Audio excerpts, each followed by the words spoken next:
नमस्कार, मैं हूँ डॉक्टर राजीव पथरिया और आप देख रहे हैं लाइव हिंदुस्तान चर्चा। आज हम चर्चा करने जा रहे हैं कि संजौली का मस्जिद विवाद, मंडी का मस्जिद विवाद, कुल्लू का मस्जिद विवाद डिबेट किस में कदर डिबेट में पूरे प्रदेश में पहुँच चुका है कि उसका कहीं न कहीं इम्पैक्ट अब रहने इम्पैक्ट जो आ दो रहा है, वो आ हम रहा है समझ गए। हिमाचल प्रदेश के पर्यटन व्यवसाय पे तो पड़ा ही है, जब से मस्जिद विवाद चल रहा है, होटलों में लोग आने-जाने कम हुए हैं, होटलों की ऑक्यूपेंसी नहीं हुई। लेकिन अब जो मेन आर्थिकी है हिमाचल की सेब, लगभग 5-6 हज़ार करोड़ की वार्षिक की आर्थिकी है हिमाचल की, उस पे एक कड़ा प्रहार किया गया है।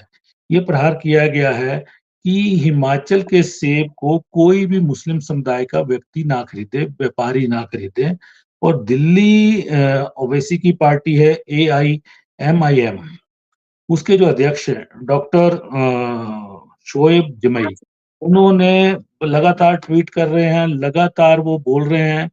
जिस दिन से मस्जिद विवाद हुआ है, मस्जिद के अंदर आते हैं, वीडियो बनाते हैं। अभी भी कुछ दिन पहले भी पिछले कल भी वीडियो बनाया उन्होंने।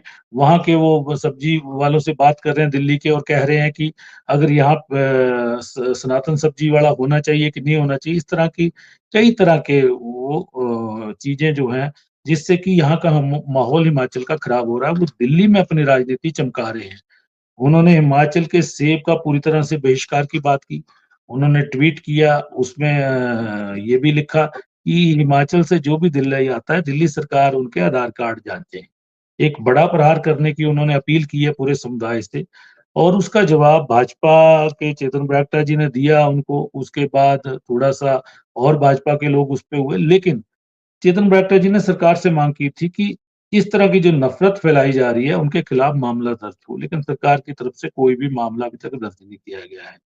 और वो लगातार अपने सोशल मीडिया प्लेटफ़ॉर्म पे हिमाचल को लेके बार-बार विवादास्पद बयान, पोस्टें जारी करते जा रहे हैं। तो आज हम उसी विषय पे चर्चा करेंगे कि हिमाचल की आर्थिक को किस प्रकार से चोट पहुँचाने की योजना बना दी गई है। तो आज हमारे साथ चर्चा में भाग ले रहे हैं विजयपाल सिंह जी हैं, कांग्रेस विचार प्रकोष्ठ के प्रदेश के चेयरमैन हैं। चेतन सिंह बरागटा जी हैं, भाजपा के सोशल मीडिया के हेड भी हैं और प्रवक्ता भी हैं प्रदेश के वरिष्ठ। चंद्रकेश आष्टा जी हैं, आम आदमी पार्टी के वरिष्ठ नेता हैं। तो चेतन जी, ये मैं भी प्रोफाइल देख रहा था जब ये मामला आया परसों से ध्यान में, तो प्रोफाइल में उन्होंने कई तरह की अपील की हैं शोएब जी ने। और वो अपील कहीं न कहीं नफ़रत तो फैलाती हैं और हिमाचली मुस्लिम और बाहर के मुस्लिम को भी वो बाँट रही हैं। ये चीज़ें सब हो रही हैं, लेकिन सेब अगर ये लोग जो मंडियों में हैं, व्यापारी हैं, अगर ये इस तरह की मुहिम को आगे बढ़ाते हैं, तो हिमाचल पे क्या असर होगा इसका? जी, चेतन जी। डॉक्टर साहब धन्यवाद। बहुत ही इम्पोर्टेंट इश्यू आज आपने उठाया है।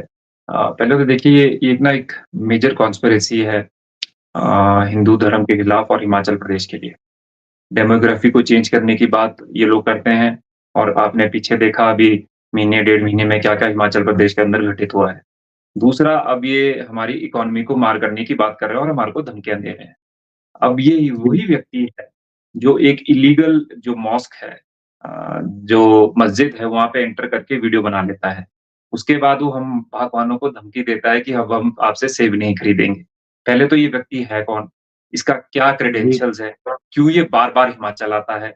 और क्यों इस जी, पे अभी तक कार्रवाई नहीं की गई? तो कांग्रेस के जो हमारे प्रवक्ता हैं यहाँ पर बैठे हैं इसका उत्तर ये ज़रूर दें। अभी तक इस पर कार्रवाई क्यों नहीं हुई? जब वो इल्लीगल मस्जिद के अंदर चला गया और उसके बाद कल-परसों शाम को ट्वीट करके वो हिमाचल प्रदेश देवभूमि को धमकाता है, तो अभी तक सरकार ने इस पे क्यों नहीं कोई प्रतिक्रिया या कानूनी कार्रवाई करी? एक और मुद्दा मैं इस पे जी, जोड़ना चाहता हूँ। अब देखिए ये जी, ये ये एक बहुत बड़ी कॉन्स्पिरेसी है क्योंकि ये 2:1 की डिबेट अभी हो रही है। आम आदमी पार्टी और कांग्रेस तो वैसे भी ए और बी की टीम है। और मुझे पता है माइनॉरिटी अपीज़मेंट करने के लिए आम आदमी पार्टी और कांग्रेस तो मानी जाती है, जिस तरह से इन्होंने अभी हरियाणा में और बाकी जम्मू-कश्मीर में किया। तो मुझे पता है इनकी तरफ से क्या आने वाला है। परंतु आप समझिए ये पूरा जो इकोसिस्टम है, ये सिर्फ़ माइनॉरिटी अपीज़मेंट के लिए और इनकी वोट बैंक को ये किसी तरह से बचा सकें, उसको लेकर इनका संघर्ष है। हमारा मानना बिल्कुल क्लियर है। अगर मैं सेब बागवानी की बात करूँ, मैं उस क्षेत्र से आता हूँ जहाँ सबसे ज़्यादा सेब उगता है और सेब को बचाना मेरा धर्म है, मेरी संस्कृति है। अगर किसी कोई व्यापारी आकर हमारे से सेब नहीं लेता, तो हमारे को कोई फ़र्क नहीं पड़ेगा। हम सेब बागवान जो बागवान हैं, हम अपने पुरखों की और अपने पूर्वजों की मेहनत के कारण आज यहाँ पहुंचे हैं। अगर तुम हमारी एक मार्केट बंद करोगे, तो हमारे में इतनी क्षमता है कि हम कम से कम 100 मार्केट और एक्स्ट्रा हिंदुस्तान के अंदर खड़ी कर देंगे। पर इस जो धमकी है इस टाइप की, इससे हम बिल्कुल भी है जो हम डरने वाले नहीं हैं। और मैं तो अभी भी फिर मैं मुख्यमंत्री जी से निवेदन कर रहा हूँ, आप भी शिमला में रहते हैं, आप भी हिंदू हैं, इस व्यक्ति के खिलाफ आप कार्रवाई करिए। एक और मुद्दा मैं उठा रहा हूँ डॉक्टर साहब, कुछ दिन पहले इन्हीं की जो इकोसिस्टम है, आम आदमी पार्टी और कांग्रेस का इकोसिस्टम और लेफ्ट का जो इकोसिस्टम है, जो पूरी तरह से इस तरह हावी हो चुका है इस सरकार के ऊपर। एक ट्वीट होता है दिल्ली के अंदर से, गाजियाबाद के अंदर से, मैंने इसकी कंप्लेंट जी, बकायदा कोर्ट में करी। उसके बाद मैं एसपी शिमला के साथ और साइबर सेल के साथ फॉलो अप करते रहा। जब उन्होंने हमारे जो नाटी है, जो हमारा देव नृत्य है, हाँ, उसको उन्होंने बिल्कुल। बोला हिंदू टेररिस्ट है, उस पर भी अभी तक कोई कार्रवाई नहीं हुई है। अभी मैं थोड़ी देर में फिर एसपी शिमला को मिलने जा रहा हूँ इस इश्यू को लेकर। तो मुझे लगता है ये इतने प्रकरण हो रहे हैं, क्लियर दिख रहा है कैसे कांग्रेस माइनॉरिटी अपीजमेंट में, कैसे आम आदमी पार्टी और कैसे लेफ्ट सिर्फ वोट बैंक की खातिर पूरे हिमाचल को उन्होंने रैंसम पे खड़ा कर दिया है आज की डेट में। जी। जी, विजयपाल जी, शोएब जी का बार-बार कहना है कि राहुल जी की सरकार है, राहुल जी मोहब्बत की दुकान चलाते हैं, लेकिन हिमाचल में उनकी राजधानी में नफ़रत की दुकान चल रही है। और उन्होंने एक ट्वीट ये भी किया है, आप देखिए उनकी फ़ेसबुक पे भी देखिए।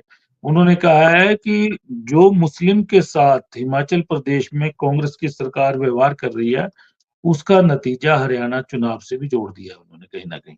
सेब के लिए खुली अपील कर रहे हैं, पूरी अपनी कम्युनिटी से कर रहे हैं, व्यापारियों से कर रहे हैं कि आप बिल्कुल सेब ना खरीदें। हिमाचल का सेब बिल्कुल ना खरीदें और दिल्ली सरकार से अपील कर रहे हैं और ये ओवैसी की पार्टी के दिल्ली के अध्यक्ष हैं ये। ये अपनी वहाँ पे ज़मीन बनाने के लिए, दिल्ली के अंदर ज़मीन बनाने के लिए, अपनी कम्युनिटी को अपने साथ करने के लिए हिमाचल की पिच पे खेल खेल रहे हैं। लेकिन सरकार की तरफ से कोई एक्शन इनके खिलाफ अभी तक नहीं हुआ।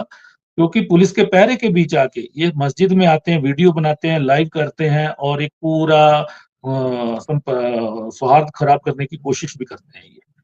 जी, विजयपाल जी। धन्यवाद राजीव जी। देखिए, मैं इस सारे मुद्दे पे राजनीतिक से ज़्यादा सामाजिक दृष्टिकोण की बात करना चाहूँगा। बरागटा जी, हमारे भाई साहब ने इसको राजनीतिक थोड़ी बात करने की कोशिश की और कहा कि आम आदमी पार्टी और कांग्रेस का ये अपीज़मेंट है, पब्लिक अपीज़मेंट है। ऐसा कुछ नहीं है। सब जानते हैं कि ओवैसी ने आज तक राष्ट्रीय राजनीति में पीछे से छुपकर किसको फ़ायदा उठाया है। और ये जो हमारे एक साथ चलने की बात कह रहे हैं, तो उस हमारा जो गठबंधन है वो इंडी गठबंधन है।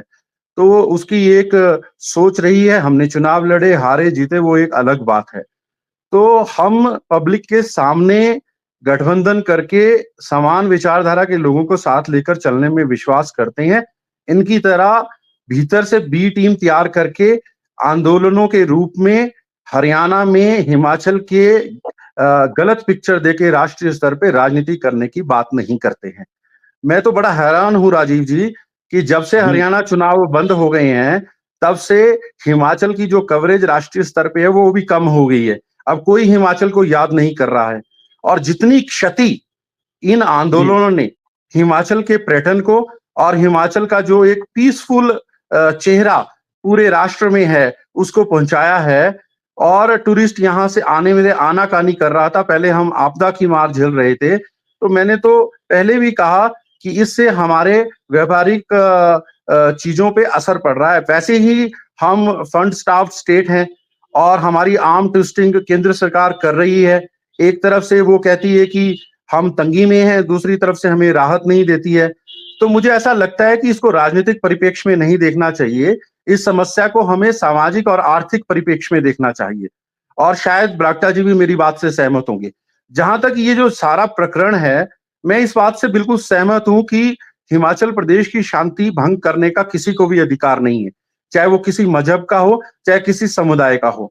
और अगर ऐसा कोई करता है, कितने लोग शोएब को हिमाचल में जानते हैं?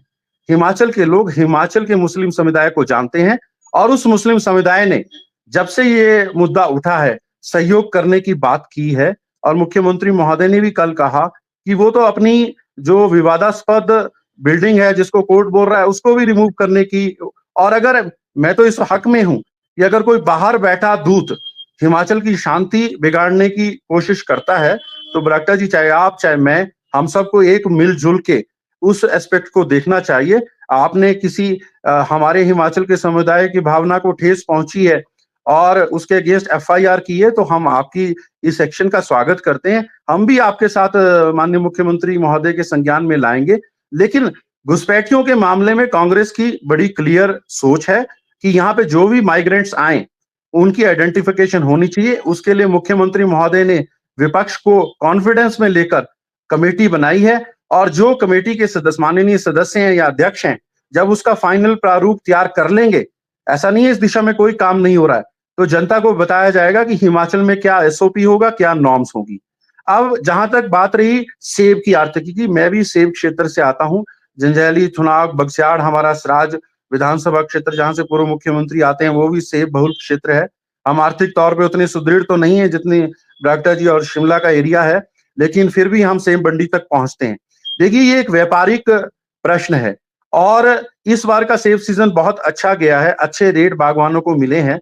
अगर कोई ऐसी स्थिति आती है, और ये सबको पता है, बरागटा जी को भी पता है कि हमारी मंडियों में इस समुदाय के लोग भी माल खरीदने आते हैं, तो मुझे ऐसा लगता है कि हमारे जो बागवानी मंत्री हैं, अगर कोई ऐसी स्थिति उत्पन्न होगी, आज तक भी उन्होंने सेब के लिए बहुत कुछ किया है।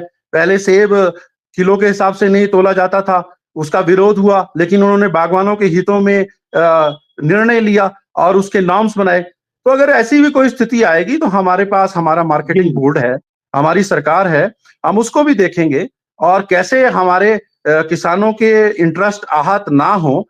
वैसे तो शोएब कोई एंटिटी नहीं है हिमाचल के मंडियों का भाग्य निर्णय करने के लिए, हम इस बात से बिल्कुल सहमत हैं। नहीं, लेकिन विजयपाल जी, शोएब महोदय ने जब से इस विवाद को हाथों में लिया है, उसके बाद यहाँ के लोकल मुस्लिम लतीफ मोहम्मद आते हैं, खड़े हो जाते हैं कि हम इसको अगर निर्णय आता है तो खुद तोड़ देंगे मंजिलें। लेकिन उसके बाद शोएब मलिक जब कूदते हैं, शोएब जमई, उसके बाद मुस्लिम समुदाय की एक मीटिंग होती है बालूगंज में। उसके बाद वो कहते हैं हम कोर्ट जाएंगे। शोएब के फेस पेज पे भी आप देख लीजिए, उनका भी ये कहना है कि हम अत्याचार नहीं होने देंगे, आबादी कम है हिमाचल में राजीव और हम जी, कोर्ट जाना हर पे। एक, देखिए कोर्ट जाना हर एक का अधिकार है। और अगर कोई निचले न्यायालय से कोई भी निर्णय आता है तो ऊपरले न्यायालय में जाना या किसी और न्यायालय में उसकी फरियाद करना, ये किसी का हक है, आप किसी को रोक नहीं सकते। आम सहमति से अगर कोई चीज लागू हो जाए और विवादास्पद चीज हट जाए, उससे बेहतर हमारे समाज के लिए कोई नहीं है। लेकिन अगर कोई ऐसी भावना इनकी बनती है कि हम हायर कोर्ट पे जाना चाहते हैं, तो उससे कौन किसको रोक सकता है? वो तो संविधान में प्रावधान है। लेकिन मेरा एक ही गुजारिश है कि जो पहल माननीय मुख्यमंत्री जी ने की है, एक आम सहमति बनाने की।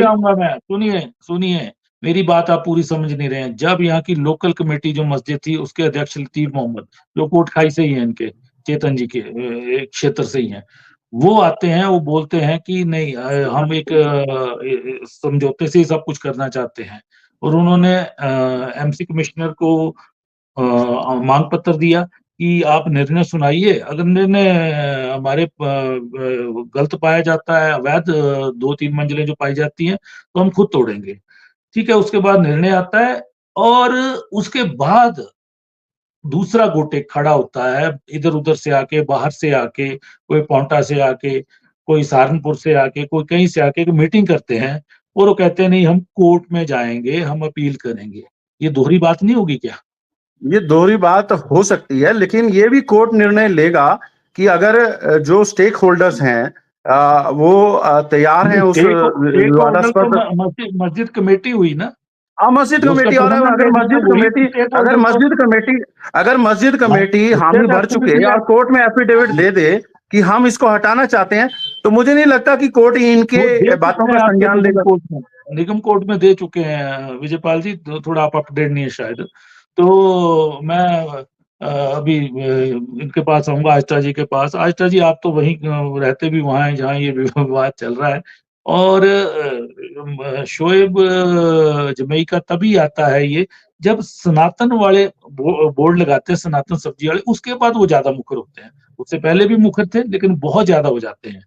तो ये कहीं ना कहीं ये न्योता खुद तो नहीं दिया गया है कि वो कूदें इसमें। जी चमन जी। राजीव भाई, पहली बात तो है बरागटा जी को इतना हर उसमें राजनीतिक रंग इतने अच्छे दिखते हैं, हालांकि वो चश्मा भी नहीं पहनते। हर चीज में राजनीति को डालना ना एक बहुत ही, जिसको बोलते हैं कि आप इलेक्टोरल उसमें चले गए इमीडिएटली जा करके। मुद्दे को देखो, समझने की कोशिश कीजिए, आखिरी विवाद क्यों है और हम लोगों का ऑब्जेक्शन किसके खिलाफ है या क्यों है। विवाद ये नहीं है कि मस्जिद क्यों बनी, अब वो कैसे इतनी बड़ी। हमारा बड़ा एक जो शुरू से ही एक चीज पे है ऑब्जेक्शन, वो ये है कि यहाँ पे आकर के ये जो लोग हैं, ये पहली बात तो ये नहीं पता लग रहा कि ये लोग है कौन है, आए कहाँ से हैं, कौन है, क्यों है। अगर यहाँ का मुस्लिम आदमी है तो उससे 100% जान पहचान होती है कि ये कोटखाई से आए हैं, या मेरे पंचायत में भी लोग रहते हैं और हमारे चौपाल से नेरवा के आसपास रहते हैं, चंबा में रहते हैं, बिलासपुर में रहते हैं, तो कश्मीर से भी लोग आते हैं, बहुत सारे मुस्लिम समुदाय है। देखिए, मुस्लिम समुदाय के खिलाफ इसको बनाया किसने? वो इन्हीं की बी टीम का जो आदमी है वो फैला क्यों रहा है। और इसमें सबको प्रकरण में ये जो आग है लगी हुई, वो कौन लगे रहने देता है? वो केवल भाजपा है। सबको पता है कि भाजपा के साथ साथ ये जो इसका रोल है, ये जो AIMM के अवैसी साहब है, इनका क्या रोल है और ये ऐसी क्यों दे रहे हैं? तो बरागटा जी आप बताइए ना, अगर इंसानियत के तौर पे ये जो सनातनी सब्जी वाला जो बोर्ड है लगाना, क्या ये उचित है? हम लोग अपने भाइयों के भी तो प्रॉब्लम कर रहे हैं ना। बिल्कुल उचित है। मैं इसका आंसर दूंगा जब आप कंप्लीट करेंगे। मैं इसका चलिए इसको पूरी करने दीजिए बात। आपके एक गुम्मा में आकर के एक कोई आपका मुस्लिम भाई वहां पे है, वो काम कर रहे हैं, वहां पे 50 दुकानें अभी भी है। अब आप उनको भी बहिष्कार की श्रेणी में ले आओगे, क्योंकि आप भी वहां पे बोर्ड लगाओगे कि मान लीजिए बरागटा सनातनी भंडार, सनातन ये सब्जी वाला फलाना, ये तो ये चीज तो इसको बढ़ाने की जरूरत नहीं है। हम केवल 3 चीजों को मांग रहे हैं। पहली बात ये है कि भाजपा ने उस आदमी को, जो लोकल आदमी यहाँ कुछ वर्षों पहले आया, भाजपा ने उसको पाला परोसा और जो यहाँ के लोग थे उनको बाहर किया, जो कमेटी में थे 2012 के बाद। सबको पता है 2019, 20, 21, 22 में किसकी सरकार थी और ये क्यों बनी। और दूसरा ये है कि हम ये चाहते हैं कि कोई भी आए, वो उसकी वेरिफिकेशन तो कम से कम हो, आया क्यों है, किस धंधे से आया, कौन इसकी फंडिंग कर रहा है। दूसरा वो सबसे बड़ा वो है हमारे। और तीसरा ये है, जब आप इस चीज के लिए, जब लोकल कमेटी जो थी यहाँ की वो एग्री कर गई है कि हम उस मंजिलों को हम अपने आप गिरा देंगे। हम ये भी कह रहे हैं, हम तो ये भी कह रहे हैं, मैं तो व्यापार मंडल से भी कहूंगा, दोबारा से कह रहे हैं, हम ये कह रहे हैं कि अगर फंड्स का कोई इशू आता है, हम लोग भी कंट्रीब्यूट करने को तैयार हैं। आप गिराइए, वो उनको जब एक तरह से है। तो बात तो केवल इलीगल माइग्रेंट्स, अब वो कौन है, बांग्लादेशी है चाहे दूसरे, उससे ऐसा तो नहीं है कहीं उसके खिलाफ दूसरे प्रदेशों में कोई मामले चले हुए और उसने यहाँ पे आकर के इसको वो अपना वो छुपने की जगह बना दिया है। क्यों बार बार ये इन लोगों के, कुछ लोगों के ही नाम बार बार आ रहे हैं। और हमारा एक, अभी भी मैं आपको इसी बात के लिए बोल रहा हूं ना, तो ये भाई साहब कोई ठेकेदार है। सेब वाले जानते हैं कहाँ बेचना है, बहुत बड़ी मंडियां पड़ी है, पूरा देश पड़ा है। और ऐसा नहीं है कि भाई, हम बरागटा जी इतने बड़े नेता हैं, हम तो ये कह रहे हैं आप ईरान वाला तो बंद करवाओ ना पहले। अफगानिस्तान के रास्ते से जो रूट होकर के आ रहा है, जो हालत बागवानों की, फंस जाओगे अगर मैं बोलूंगा, फंस जाओगे। मत लो इस इश्यूज को, मत उठाओ, फंस जाओगे आप। और कांग्रेस भी।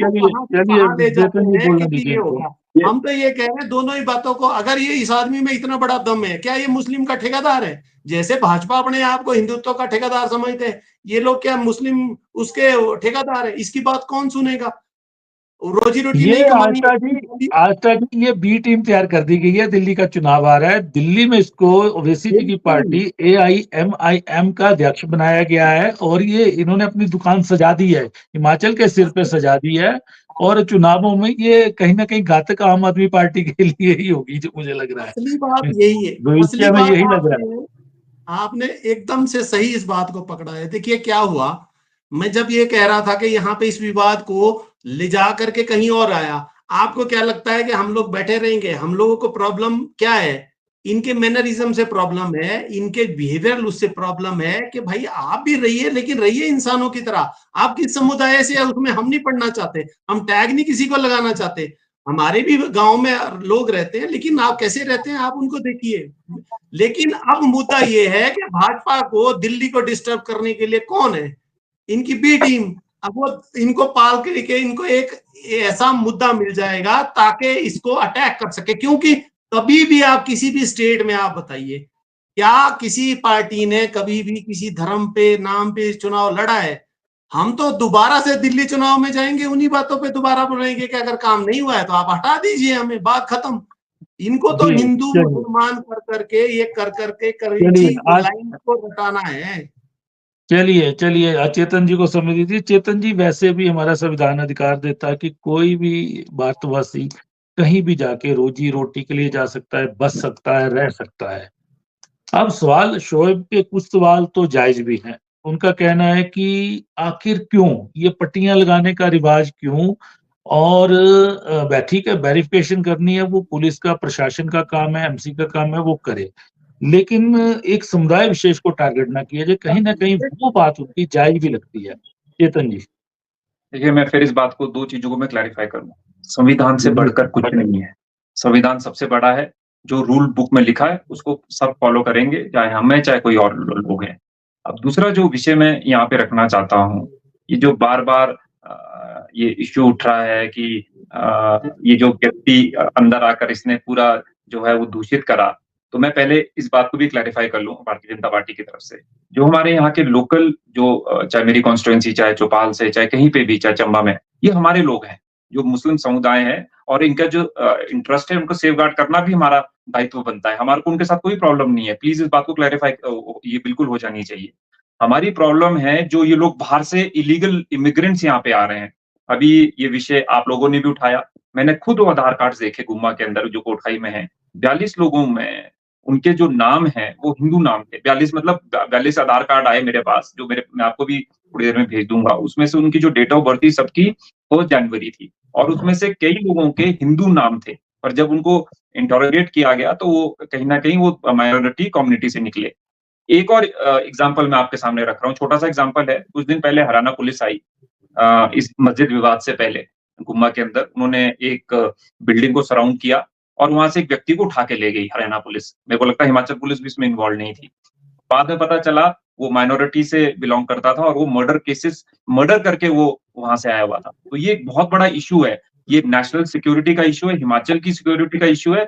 हम सिर्फ वैलिडेशन उन चीजों की करना चाहते हैं कि जो बाहर से लोग आ रहे हैं इनकी पहले पता तो चले ये है कौन, हमारे प्रदेश को दूषित कर रहे हैं। आज लॉ एंड ऑर्डर की हमारी प्रॉब्लम ये लोग खड़ी कर रहे हैं, इसको लेकर हमारा इशू है। दूसरा, अभी जो सेब की बड़ी बड़ी बातें कर रहे हैं ये ए और बी टीम, इनको तो मैं और ए भी बोलूंगा, कांग्रेस और आम आदमी पार्टी। हरियाणा में क्या अभी ये एआईएम वाले चुनाव लड़े थे क्या? अब क्यों बुरी तरह से पीटे फिर वहां पे? अगर आप अगर मैं भी एक नैरेटिव आपको इस चीज का मैं बोल सकता हूँ। दूसरा, सेब के इश्यू को लेकर डॉक्टर साहब मैं आपसे निवेदन करूंगा, एक अलग चर्चा करिए, ओपन चर्चा करिए, उसमें संजय चौहान जी को भी बुलाइए और इनके जितने बड़े लीडर्स हैं उनको बुलाइए। मैं अकेला ही काफी हूं उनके लिए उस दिन पर। अभी क्योंकि छोटा सा ये इश्यू दूसरा है, और सेब के लिए मेरे को लगता है कम से कम आपको 2 घंटे चाहिए बोलने के लिए। तो इस इश्यू को आप छोड़ दीजिए सेब वाले को, और बाहर से सेब आ रहा है नहीं आ रहा है तो उसमें लिए आनंद शर्मा रिस्पॉन्सिबल है, आपकी पार्टी रिस्पॉन्सिबल है। और एक और इश्यू में, जो हमारे कांग्रेस के बहुत सीनियर कलीग हैं, इनका मैं आदर करता हूँ, बहुत अच्छा बोलते हैं ये, मैं फर्स्ट टाइम इनको सुना है, आपको बधाई। आपने बोला नहीं, लेकिन चेतन जी आपकी सरकार ने वाशिंगटन एप्पल पे तो आपकी सरकार ने दरियादिली दिखाई है। हमने बहुत सी डिबेट की है, बहुत सी डिबेट की है, बहुत ज्यादा दरियादिली दिखाई है। आपके प्रधानमंत्री वहां जाते हैं, दे देते हैं, और हिमाचल को सत्ते में डाल देते हैं। एक पॉइंट रखना चाहता हूँ, जो विजय पाल जी बोल रहे थे कि वो सुखविंदर सुक्खू जी से रिक्वेस्ट करेंगे। सर, मैंने 15 सितंबर की एफआईआर करी है, तो आप आइए शिमला, अगर आप शिमला में, तो बोलिए ना उनको अभी तक उन पे कार्रवाई क्यों नहीं की गई है, क्यों हिंदुओं को टेररिस्ट बोला गया, उस पर अभी तक कार्रवाई क्यों नहीं की। ये जो बंदा है ये बार बार कैसे वहां पे आ जाता है। अब रही WTO की रिजीम की बात, किसने साइन करा, वो कौन थी? आपको भी मैं डॉक्टर साहब को पत्र भेज चुका हूँ। आनंद शर्मा जी ने बोला कि 50% से ऊपर जो बाउंड रेट है वो नहीं हो सकता। दूसरा, रिटेलिएटरी मूव में 184 जो सर्विसेज एंड गुड्स हैं उस पे हिंदुस्तान ने जो ड्यूटी थी वो 50 से 75% करी, और उसी में एप्पल जो वॉशिंगटन से आते थे सिर्फ, और इस बात को मैं फिर ऑन रिकॉर्ड बोल रहा हूँ, आम आदमी पार्टी के जो हमारे स्पोक्स पर्सन है, आज तक सबसे बड़ा जो इंपोर्ट हुआ है वो 2021 में हुआ था 4.5 लाख मेट्रिक टन। आप प्लीज अंडरस्टैंड करिए, जितना भी इंपोर्ट होता है उनका जो मार्केट शेयर है वो लगभग सेम रहता है। ओवरऑल जो अंदर हिंदुस्तान के अंदर आता है, कंट्री चेंज होती है। इससे पहले वो चाइना के पास नंबर 1 की पोजीशन थी, चाइना को हमने रोका तो यूएस ने ले लिया। जब यूएस पे हमने रिटेलिएटरी मूव में 25% उसको इंक्रीज करा, उसके बाद वो जो जगह है वो टर्की और ईरान ने ले ली। आज जब वो 75 से 50% हो गया यूएस के सेब का, वही स्थान उन्होंने ले लिया है। और जो साफ्ता का जो चलिए, लेकिन हमारा सवाल ईरान से डब्ल्यूटीओ को छोड़ो, इन चीजों को छोड़ो।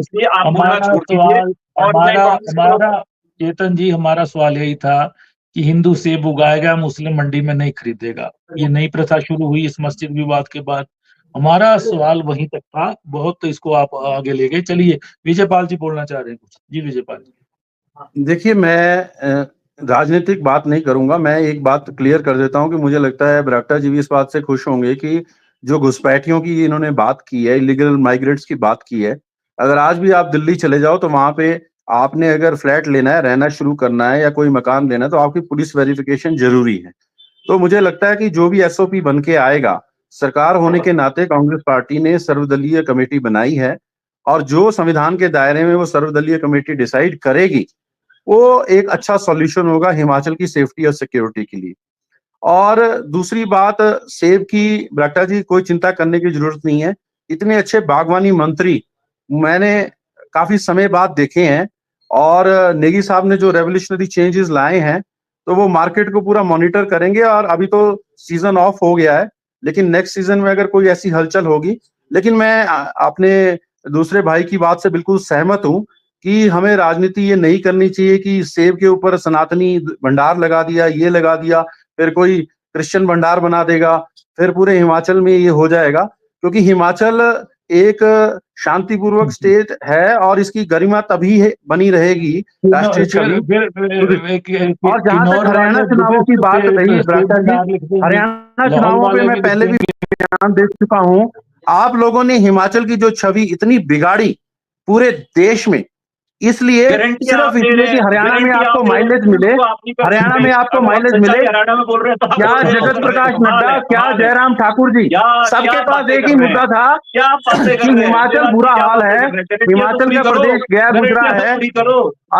अरे बड़ी शर्म की बात है कि अपने प्रदेश को आप लोग नीचा दिखाने की कोशिश कर रहे हैं कि वहां शांति नहीं है भैया, वहां पे आर्थिक तंगी है, बजाय उसके कि उस स्टेट की मदद करने के। और आपके मुख्यमंत्री बोलते हैं कि हमारे को आर्थिक और कैसे अहिरवाल बैठ रहे हरियाणा में राम रहीम को पैरोल में लाके खट्टर जी के साथ घुमाया। तो हरियाणा चुनावों का छोड़िए, हरियाणा में कांग्रेस को बढ़िया परसेंटेज मिला है और कांग्रेस ने शानदार चुनाव लड़े हैं।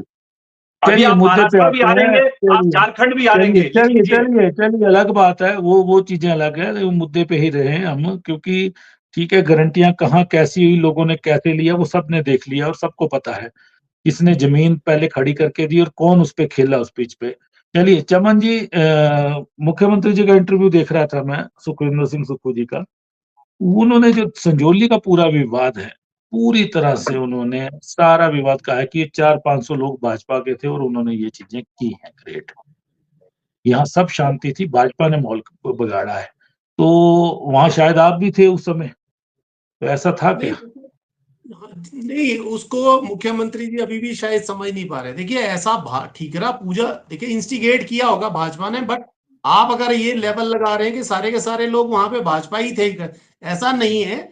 लोगों को इसको बबल ये क्यों बना, इसको भी समझना होगा। बहुत साल पहले से लेकर ये चीजें जहां पे पक रही थी, और पकने के बाद हम लोग भी खुद भी लड़े थे व्यापार मंडल के उन लोगों से। हम लोगों ने थोड़ा प्रतिरोध ये जताया था कि आप जो दुकानों के बाहर इसको किसी को दे रहे हो, ये थोड़ा प्रॉब्लम है। प्रॉब्लम ये है कि वो आता है, फिर दूसरे को ले आता है, फिर 3 आ जाते हैं, 3 के बाद वो सड़क भी प्रॉब्लम होती है। और उनका बिहेवियर का एक बड़ा इशू था, फप्तियां वो लोग कस रहे थे। तो ऑब्जेक्शन इस बात का था हम लोगों को। और ये धीरे धीरे, ऐसा नहीं है कि उसमें कोई बेसिकली व्यापार की लड़ाई थी।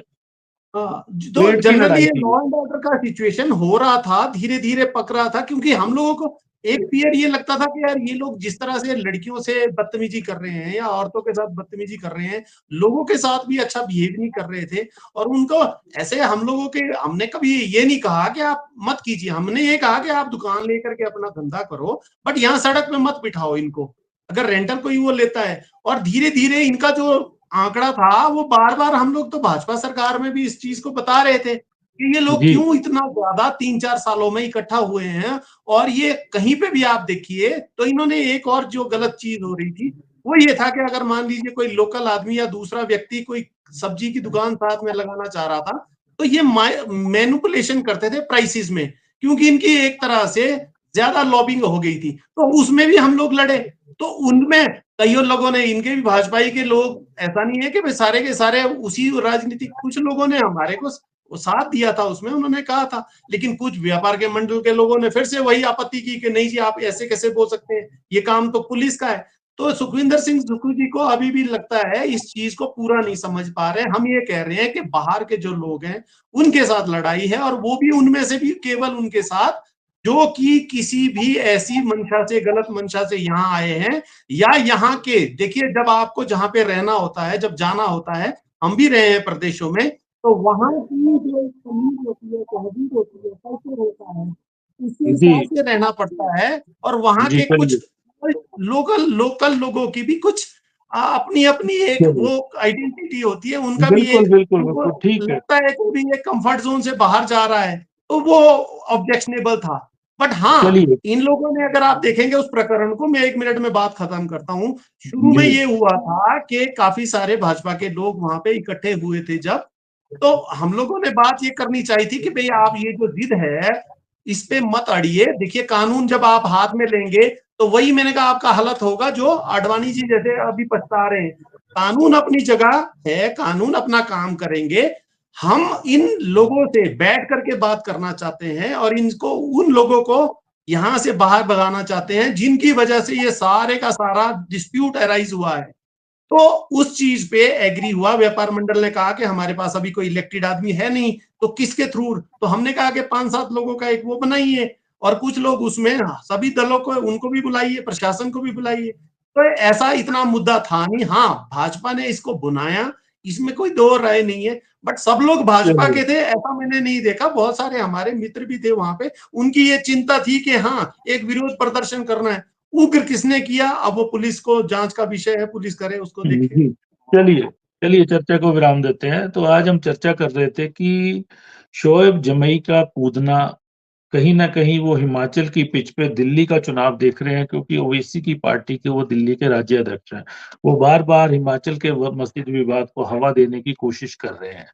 सेब का बहिष्कार करने की उन्होंने बात की। सबसे बड़ी मंडी दिल्ली में है, तो उन्होंने मुस्लिम व्यापारियों से हिमाचल का सेब ना खरीदने की अपील की और उनको एकजुट भी कर रहे हैं। वहीं पे पर्यटन व्यवसाय भी इस मस्जिद विवाद से चौपट है। लेकिन जो चर्चा में अभी उभर कर आया है, वो सारी चीज़ कहीं न कहीं लोकल ट्रेड, एक स्ट्रीट ट्रेड की जो बात है, जो संजौली के अंदर या शिमला के अंदर था, उसका मुद्दा ज़्यादा लगता है कहीं न कहीं। लेकिन अगर इसी तरह का बयानबाजियाँ चलती रही और हिमाचल के सेब को हिट करने की कोशिश की, ये सीज़न तो निकल गया है अब। अगले सीज़न में अगर इस तरह की कोशिश पहले से तैयारी करके अगर इन्होंने की, तो कुछ मुश्किलात तो पैदा होंगी, इसलिए सरकार को पहले से सजग रहना पड़ेगा। वहीं इस तरह के विवादों को जन्म देने वालों के खिलाफ कानूनी कार्रवाई भी हिमाचल प्रदेश की कांग्रेस सरकार को करनी पड़ेगी। तो आज हमने इसी विषय पे चर्चा की। आप सबने चर्चा में भाग लिया। मैं आप सबका धन्यवाद करता हूँ।